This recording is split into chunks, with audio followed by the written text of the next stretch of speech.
Hi friends. ఈరోజు మన స్వప్న స్వగృహ కిచెన్‌లో మరో సరికొత్త వంటతో మీ ముందుకొచ్చాను. అదే మసాలా వంకాయ అండి. గుత్తి వంకాయి.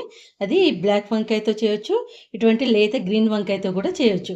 అదెలా చేయాలో నేనిప్పుడు మన ఛానల్‌లో చూపిస్తాను. వంటలోకెళ్ళే ముందు దానికోసం కావాల్సిన ఇంగ్రీడియెంట్స్ చూపిస్తాను. పల్లీలు, నువ్వులు, చింతపండు కొంచెం నానబెట్టుకున్నది, పెద్ద నిమ్మకాయ సైజ్ అంత చింతపండండి, అల్లం వెల్లుల్లి పేస్ట్, ఒక పెద్ద ఉల్లిగడ్డ, కరివేపాకు, కొత్తిమీర. వంటలోకి వెళ్ళే ముందు నా ఛానల్ని ఫస్ట్ టైం కనుక చూస్తున్న వాళ్ళైతే ఛానల్కి లైక్, షేర్ అండ్ సబ్స్క్రైబ్ చేసి చూడండి. ముందుగా స్టవ్ ఆన్ చేసుకొని మూకుడు పెట్టుకొని పల్లీలు కొట్టి డ్రై రోస్ట్ చేయాలండి. ఇవి ఆయిల్ వేయకుండా నువ్వులు వేసి, ఇందులో ఎండు కొబ్బరి ఉంటే ఎండు కొబ్బరి కూడా వేసి వేపుకోవచ్చు. ఇవి బాగా వేపుకోవాలి. చూడండి, మంచి ఈవెన్గా తిప్పుకుంటూ బ్రౌనిష్ కలర్లో వేపుకోవాలి. ఇప్పుడు వీటిని తీసి మిక్సీ జార్లో వేసుకుందాం. తర్వాత కొంచెం ఆయిల్ వేయాలి. ఆయిల్ వేసి అందులో ఆనియన్ వేయాలి. ఆనియన్ కూడా కొంచెం పచ్చి వాసన పోయేదాకా వేపుకోవాలి. ఆనియన్ ఇలా ఫ్రై అవుతున్నప్పుడు కొన్ని కాజులు అండి, కాజులు కొన్ని ఇందులో వేసేసుకొని వాటితో కలిపి వేపేసుకుందాం.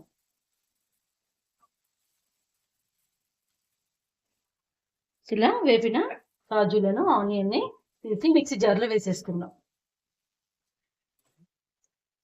ఇప్పుడు మళ్ళీ ఇదే మూకుడులో ఆయిల్ వేసేసుకొని మనం కట్ చేసి పెట్టుకున్న వంకాయలను కొంచెం వేపుకోవాలి. వంకాయలను ఇలా 4 ముక్కల్లాగా మధ్యలోకి కట్ చేసి పెట్టుకోవాలి, మసాలా పట్టేటట్టుగా. వాటిని కొంచెం వేసుకుందాం.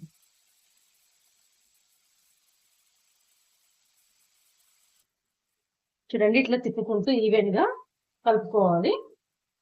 కలుపుతూ ఒక 2 మినిట్సే వేపుకోవాలి, ఎక్కువ వేపుకోవద్దు.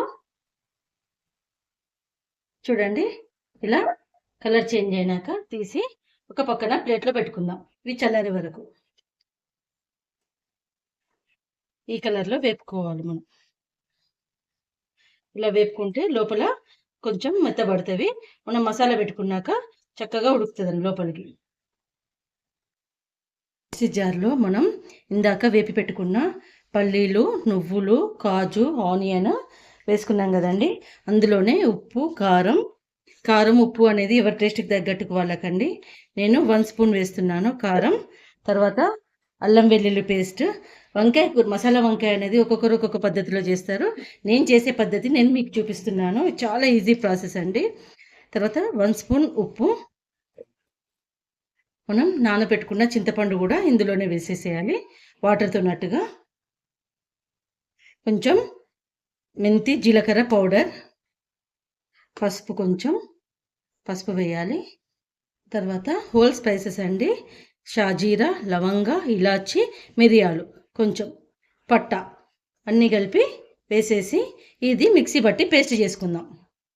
చూడండి, మనం మిక్సీ పట్టుకున్నది ఇలా పేస్ట్ లాగా పట్టుకోవాలి. కొంచెం గట్టిగానే పట్టుకోవాలి, లూజ్గా పట్టుకోవద్దు.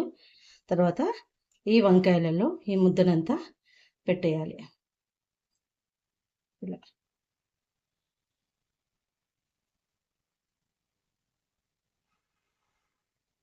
ఈ మసాలా పేస్ట్ అంతా పెట్టేసేయాలి.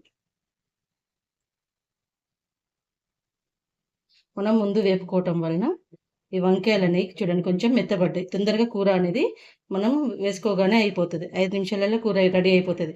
ఈ మసాలా పేస్ట్ రెడీ చేసి పెట్టుకోవటమే పనిలాగా ఉంటుంది దీనికి. తర్వాత తొందరగా ఈజీగా అయిపోతుంది ఈ కూర అనేది. ఇలా మసాలా అన్ని వంకాయలలో కూర పెట్టుకోవాలి. మనకు మిగిలిన మసాలా ఏం వేస్ట్ కాదండి. ఇప్పుడు అది కర్రీలో గ్రేవీ లాగా వాడుకుంటాం కాబట్టి ఇలా మనకు మిగిలిన మసాలా ఏం వేస్ట్ కాదు. ఇప్పుడు కర్రీ ఎలా వేయాలో చూద్దాం. ఇలా అదే మూకుడులో ఆయిల్ వేసేసుకొని తాలింపు గింజలు, ఆవాలు, ఒక 4 పచ్చిమిర్చి చీలికలు, కొంచెం కరివేపాకు వేసి కలుపుకొని మనం కూర పెట్టుకున్న మసాలా వంకాయలను ఇందులో పెట్టేయాలి.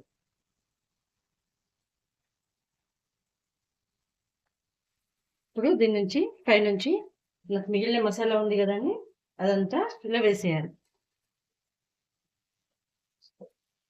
వంకాయలు ఆల్రెడీ ఫ్రై చేసి పెట్టినాం కాబట్టి మనం వాటిని ఎక్కువసేపు ఫ్రై కానీ అని అవసరం లేదు. ఇలా మసాలా వేసేసుకుంటే సరిపోతుంది.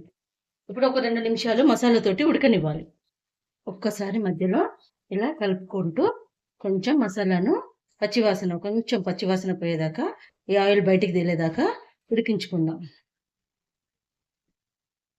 కూరలో నుంచి ఇలా ఆయిల్ బయటకు వస్తున్నప్పుడు కొంచెం గ్రేవీ కోసం కొన్ని వాటర్ వేసుకోవాలండి. ఇది బిర్యానీకి కానీ, పులావ్కి కానీ, రోటికి కానీ బాగుంటుంది కర్రీ. చూడండి, నేను ఇలా కొన్ని వాటర్ వేసుకున్నాను. ఇప్పుడు ఒక 5 to 6 minutes ఉడికిస్తే మన మసాలా వంకాయ కర్రీ అనేది రెడీ అయిపోతుంది. మన మసాలా వంకాయ కర్రీ అనేది రెడీ అయిపోయింది. మీరు కూడా ఇలా చేసుకొని ఎలా వచ్చిందో కామెంట్ బాక్స్లో కామెంట్ పెట్టండి. నా వంటలు కనుక నచ్చితే నా ఛానల్కి లైక్, షేర్ అండ్ సబ్స్క్రైబ్ చేయండి. స్వప్న స్వగృహ కిచెన్. Thank you.